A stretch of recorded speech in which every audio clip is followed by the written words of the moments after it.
Qual é o sentido da vida? Hoje você vai encontrar bastante gente dizendo o seguinte: o sentido da vida é para frente. Essa é uma resposta que parece bem sofisticada, mas é fruto de uma certa falta de sentido claro, de propósito, de missão. Siga adiante, esse é o sentido da vida, ir em frente. De fato, muita gente está apenas indo em frente, está apenas existindo, e esse é um espírito cada vez mais comum. Alguns seguem em frente de forma melancólica, pesada, triste, outros mais otimistas, mas ambos têm isso em comum. Estão simplesmente indo, sem clareza de propósito, sem preocupação em ter um significado completo e cumprir uma missão, simplesmente existindo até que a existência acabe. Há outras perspectivas sobre essa questão do significado da existência humana. Como as pessoas têm lidado com essa questão ao longo da história? Por exemplo, muita gente diz que o sentido da vida, e vive em função disso, é a felicidade. Isso vem desde a filosofia antiga. A felicidade como característica mais elevada e desejada. O que é felicidade e como pode ser alcançada são perguntas que trazem respostas totalmente diversificadas. Então, por exemplo, a partir de Platão, o filósofo, que considerou a alma como sendo um todo constituído de razão, coragem e instintos, a felicidade consiste em você ter o equilíbrio entre razão, coragem e instintos. Esses três não podem se contradizer, essas três partes precisam estar em harmonia e equilíbrio.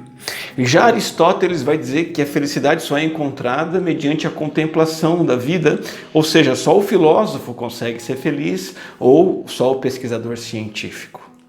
Alguns migram para a ideia de que o sentido da vida está não tanto na felicidade, mas sim na virtude, e a felicidade como um subproduto da virtude.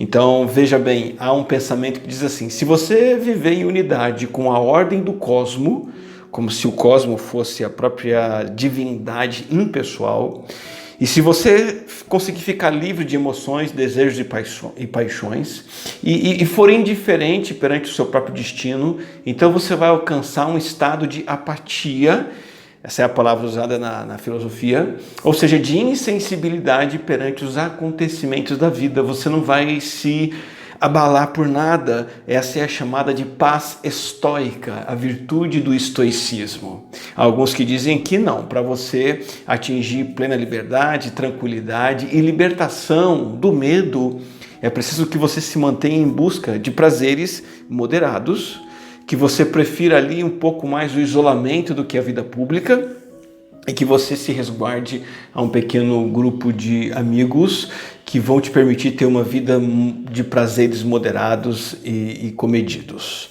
Há quem diz que não, o sentido da vida está no prazer total, experimentar o prazer de forma irrestrita, buscar todos os prazeres possíveis, o prazer da riqueza, das posses, os prazeres da sensualidade, os prazeres da fama e do poder. E inúmeras possibilidades mais existem para esse tipo de filosofia de vida. Outros vão dizer que não, nada disso. O sentido da vida é você fazer parte do todo, é você se encaixar no mecanismo da sociedade, do universo, fazer parte dessa grande roda cósmica que está sempre girando. Tem uma frase aqui do Danilo Tordi que diz o seguinte: o real sentido da vida é que nascemos para a continuação da humanidade. Nosso sentido está em simplesmente fazer parte da subsistência da humanidade. Outros vão dizer assim: não, veja, cada um precisa escolher e resolver qual o seu sentido da própria vida e, tendo escolhido e definido, perseguir isso. Luciano Barreto diz o seguinte: qual é o verdadeiro sentido da vida? É fazer a vida ter sentido. É você que descobre qual o seu fio condutor da vida e você se mantém nele. E aí, diante de tantas opções, chega alguém que diz o seguinte: olha, na verdade, a vida não tem sentido. Joseni Caminha diz o seguinte: qual o real sentido da vida? Uma pergunta que muitos acreditam que a resposta está em não fazê-la. Não pergunte sobre isso, porque a vida não tem sentido. Simplesmente viva. O que todas essas propostas de sentido da vida têm em comum? Elas fracassam em dar um real sentido para viver. Me parece que nunca na história da humanidade o ser humano esteve tão vazio, enfrentando tantas crises e doenças emocionais, ansiedade, depressão, etc. Quanto nós temos visto acontecer em nossos dias. Essa semana eu estava conversando com uma senhora que é uma aluna de teologia e que é vó, e ela disse que a neta dela de 14 anos tem feito terapia e tem andado com depressão e ansiedade. Isso é uma prova pequena, uma demonstração do nosso fracasso em encontrar significado para viver. E eu acredito que você que está assistindo essa mensagem gostaria de viver a vida de tal maneira que no decorrer dela e no final dela você pudesse dizer: eu fiz o que eu tinha que fazer, eu cumpri o meu dever, eu encontrei o sentido da vida e desfrutei desse sentido plenamente. Deixa eu te falar uma coisa: Jesus viveu aqui na terra e demonstrou ter alcançado essa experiência de cumprimento do dever e de significado na vida. A maneira mais extraordinária pelo qual ele demonstrou isso foi na sexta frase que ele pronunciou enquanto estava pendurado naquela cruz. Eu estou estudando e apresentando uma série de mensagens baseada nas 7 frases de Jesus na cruz e olhando para essas 7 frases como princípios de vida. O nosso tema é a morte que ensina a viver, e cada uma dessas frases de Jesus nos ensina um princípio em particular para a vida. E a sexta frase que Jesus pronunciou na cruz tem tudo a ver com o sentido para viver e viver esse sentido até o fim. Lá em João 19:30, pendurado na cruz, a narrativa do evangelista e do apóstolo é a seguinte: Jesus disse: está consumado. Com isso, curvou a cabeça e entregou o Espírito. Está consumado. Essa é a sexta afirmação, é o sexto brado de Jesus na cruz. Agora, preste atenção, não é uma afirmação tímida. Jesus não está dizendo isso com hesitação ou porque não tinha o que dizer. Esse é um pronunciamento de alguém que está agonizando a morte, mas agonizando em triunfo, declarando que completou o que tinha que completar, viveu uma vida plena de significado e propósito, e você e eu queremos essa vida também. Porque completar a vida é diferente de meramente acabar a vida. Deixa eu dar um exemplo. Numa maratona, uma corrida longa, todos começam e todos param, mas nem todos completam. Muitos ficam pelo caminho. A vida de todas as pessoas acaba, termina, mas quantos vivem de tal maneira que completam aquilo que tinham que completar, concluem aquilo que tinham que concluir? Eu queria que você observasse Jesus dizendo na cruz: está consumado, e declarando sua obra finalizada. Eu queria que você observasse como isso causa um impacto em mim e em você em 2 aspectos. E o primeiro aspecto é que essa é uma obra completada por Jesus que você precisa abraçar. Uma obra completada por Jesus que você precisa abraçar.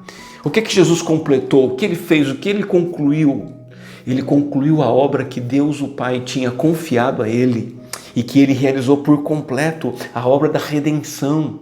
Hebreus 9:26 diz assim: ele apareceu uma vez por todas para remover o pecado mediante a sua própria morte em sacrifício. Essa é a razão pela qual ele veio, essa foi a sua tarefa. Ele veio com uma missão: dar a vida dele em resgate por você, por mim. E sabe, ele cumpriu por completo essa tarefa. Ele levou o seu pecado no corpo dele lá na cruz. Ele foi punido com a morte no seu lugar e no meu lugar. Então, esse termo está consumado, além de missão cumprida, tem também o aspecto de pagamento feito. É um termo comercial do mundo antigo, refere-se ao pagamento integral de uma dívida. Você já teve um carnê desses de carro, casa, que tem lá 24, 36, 60, 180 parcelas? Eu tenho um carnê de 180 parcelas. Uma dívida que parece que não acaba nunca. Essa dívida, enorme que a gente olha e fala, como pagar isso? Ela não é nada diante da dívida que Jesus pagou integralmente. Um pagamento completo. Está consumado significa está pago. Não um boleto de casa própria qualquer, mas a punição integral que o pecado exige e que o Deus, o justo juiz a quem ofendemos, exige que seja feito. Este pagamento foi pago na sua totalidade por Jesus Cristo.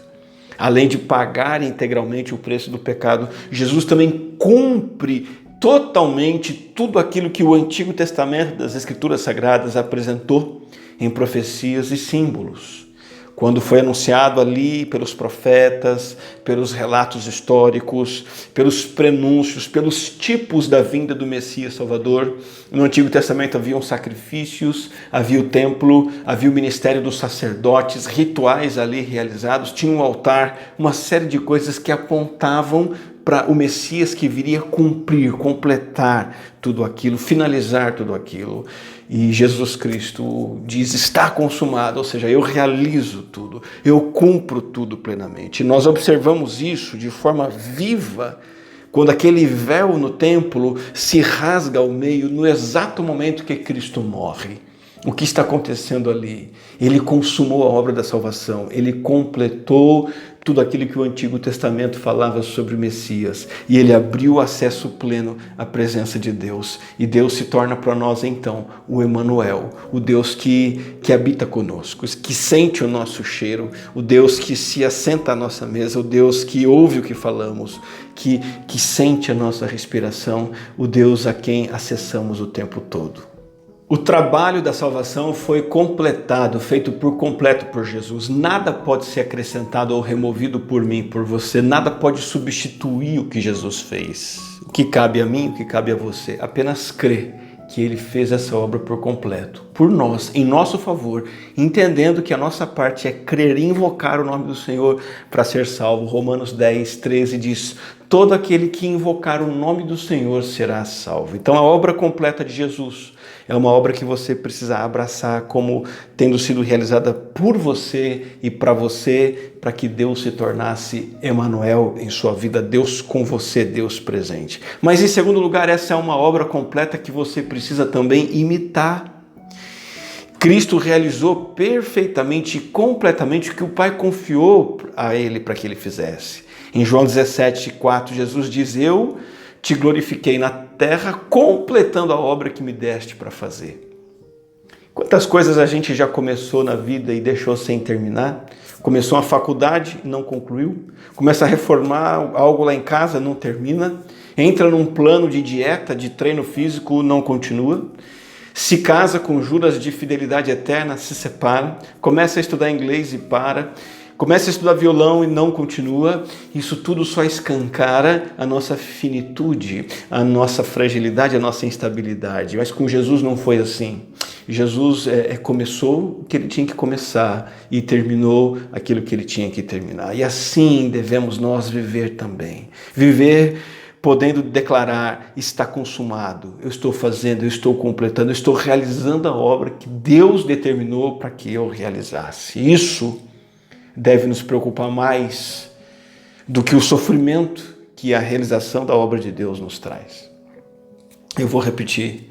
Eu tenho que me preocupar mais em realizar a obra de Deus por completo do que me preocupar com o sofrimento que a realização da obra causa em mim. Essa é a minha preocupação maior. Jesus suportou sofrimento intenso, impossível de explicar, impossível de medir, para que ele cumprisse o que Deus exigiu. Esse é o preço. Esse é o preço para mim, para você também. Fazer a obra de Deus exige que suportemos qualquer sofrimento e dificuldade para fazer aquilo que Ele determina para nós. Um grande exemplo da Bíblia é Paulo, apóstolo. Em 2 Timóteo 4,7 ele diz, combati o bom combate, terminei a corrida, guardei a fé. Veja, Paulo não está sendo falastrão aqui, não. Ele não está fazendo um discurso de efeito para finalizar a carta dele, não. Ele realmente cumpriu a tarefa que Deus lhe deu e suportou todo tipo de sofrimento para que fizesse aquilo que Deus queria que ele fizesse. Ao ponto dele dizer, terminei a corrida, combati o bom combate, são termos que falam sobre lutar para terminar alguma coisa, pagar um preço para fazer aquilo que é confiado. É assim que você deve viver, não meramente esperando sua vida acabar. Estou aqui existindo. Não. Você deve viver continuamente completando a obra que Deus te deu para fazer. Eu queria mencionar alguns usos práticos, coisas que talvez você tenha começado como filho de Deus, como cristão, ou que você deve começar, que são chamamentos divinos e que você deve começar, mas não apenas começar, e também concluir, hoje mesmo e todos os dias, até o dia da sua morte. Você possa continuar dizendo, está consumado. Por exemplo, o desafio, a convocação, o chamado de você ler a Bíblia e orar todos os dias. Há crentes que começam, fazem um plano, fazem um propósito, um voto, um juramento, e aí depois a vida engole essas pessoas, eles desanimam e param e não leem mais a Bíblia e não oram. Não podem dizer está consumado. Há aqueles que se comprometem a serem membros engajados e comprometidos na igreja. Se batiza ou se transfere para a igreja, gosta dos irmãos, gosta do culto, do pastor, mas com o tempo vai se cansando, vai enxergando ali a mesmice e começa a deixar de lado aquela igreja, aquele comprometimento, começa a priorizar outras coisas e larga. Não pode dizer a Deus está consumado. Veja, não basta começar bem, é preciso terminar bem. Outra área é a área profissional, é quando o cristão decide que vai ser excelente no trabalho, eu vou dar o meu melhor, eu vou ser um ótimo funcionário, a Bíblia inclusive ordena fazer isso, mas dura pouco, o salário começa a falar mais alto, aquele salário baixo, colegas chatos, ambiente de trabalho ruim, patrão que não reconhece, aí você pega e chuta o balde, larga a mão. Não pode dizer está consumado, está completada a obra que Deus deu. Ou você decide ser um ótimo aluno, você que é um estudante, você faz aquele voto diante de Deus. Eu vou estudar, vou tirar boas notas, vou fazer todos os trabalhos, vou ter um bom comportamento, vou dar bom testemunho na escola, etc. Mas logo você chuta o balde, esquece dos seus compromissos e se torna mais um aluno que não está nem aí para nada no meio da sala de aula. De repente você faz o voto de evangelizar pessoas. Você evangeliza 1, 2, 3 e com o tempo você vai desanimando e você desiste.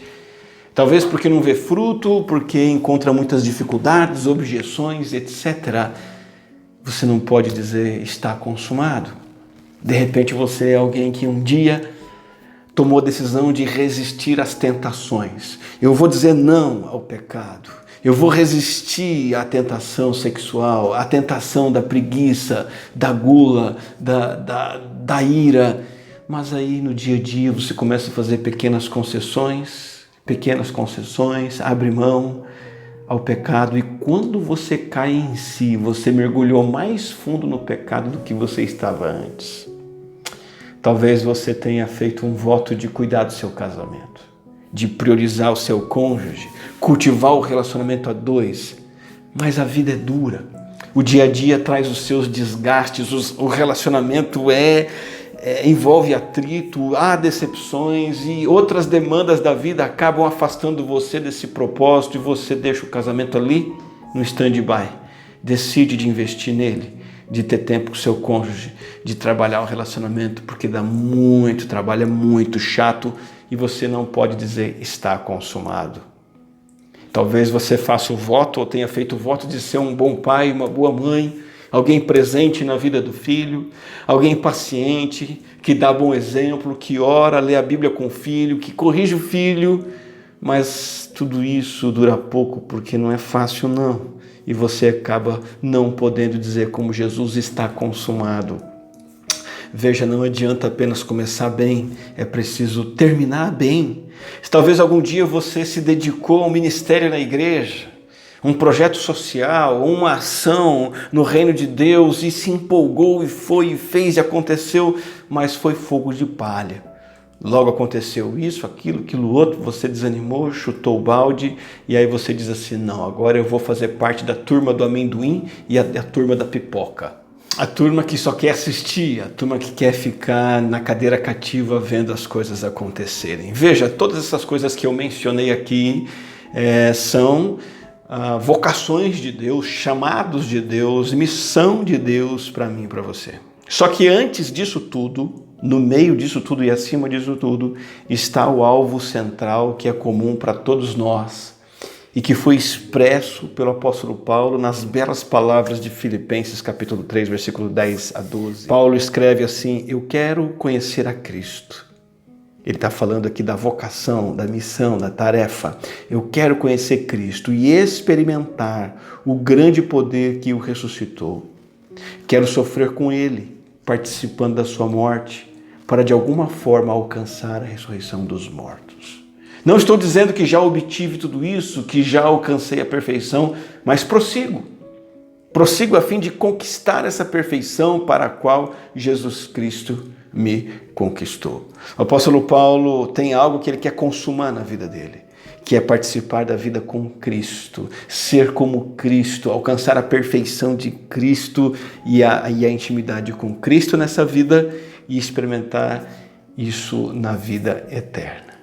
Finalizando essa reflexão, hoje muita gente diz que o sentido da vida é para frente. A pergunta é, o que é que está lá na frente? Seguir em frente, rumo aqui, qual é o alvo? O alvo errado não é uma boa ideia. A melhor resposta é que o sentido da vida não é para frente. O sentido da vida é para o alvo que o Criador estabeleceu para nós. E cumprir essa missão e cumpri-la até o fim. Portanto, eu convido você a renovar o seu compromisso diante de Deus e de orar nesse sentido e dizer ao Senhor, Deus, eu quero um dia poder dizer ao Senhor, o meu Criador, está consumado. Eu completei a tarefa que o Senhor me deu, eu completei até o fim. Você está ciente que esse momento final pode ser agora mesmo, pode ser daqui a pouco, pode ser amanhã. Você não sabe quando será o momento em que vai comparecer diante do Senhor, o Criador. Não adie, não postergue a realização daquilo que Deus espera de você, porque você não sabe quando é que você vai ser chamado para prestar contas diante do Senhor. Que você possa viver como Cristo, dizendo, Senhor, está consumado, está concluído. Eu tenho feito a obra que o Senhor me chamou para fazer. Quero orar com você. Obrigado, Senhor, por nos chamar para uma tarefa, nos chamar em Cristo Jesus para viver os teus propósitos e teus planos. Nos ajuda não somente a começar a cumprir essas coisas, mas continuar e terminar. E assim como Paulo, apóstolo, possamos dizer, completei a carreira, combati o bom combate, lutei até o fim. Que possamos dizer como nosso Salvador, Jesus Cristo, está consumado, completei a tarefa que o Senhor determinou para mim. E que esse seja o sentido da nossa vida, que nos traz alegria, esperança e significado. É a nossa oração em nome de Jesus. Amém. Que Deus abençoe você ricamente, viva o propósito de Deus para a sua vida.